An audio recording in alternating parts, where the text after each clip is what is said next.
Big Perk, I just want you to tell people about the conversation you had with Rich Paul and KD that he said he would never let LeBron play with an injury like that. Curious what your take is on this now, considering it's happening to another client in Anthony Davis. Well, first of all, man, good morning to all you brothers, man. I appreciate y'all having me on.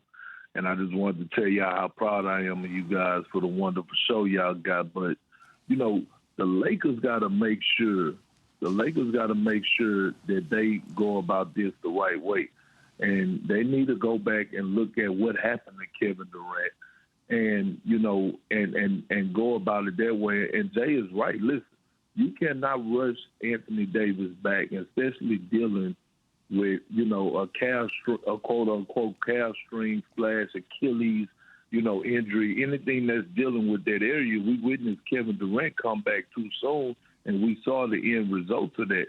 And so with that being said, you know, I spoke with Rich Paul during that time, and I asked him, I said, you know, hey, Rich, if it was Braun, what advice you would have gave? He would have said, I would have told him he had to sit out.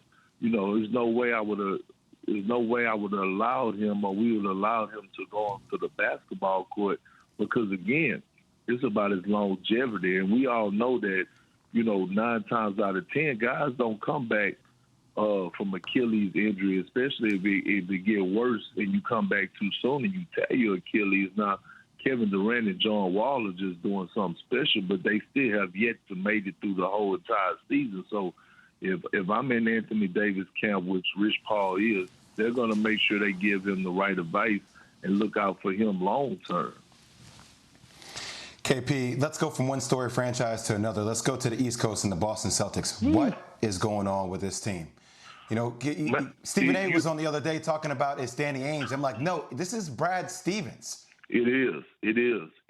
And, you know, a lot of people don't criticize Brad, and I think he's done a great job since he's been there. But right now, you know, so many lineup changes and not having the right structure, not having the right identity for us with their culture. And we're used to seeing a Boston Celtic team that plays with a certain type of tenacity on the defensive end, a Boston Celtic team that knows their role. And right now, when you watch this team, they don't know their roles. We all know that Jaylen Brown and Jason Tatum is 1A and 1B right now, however you want to flip it.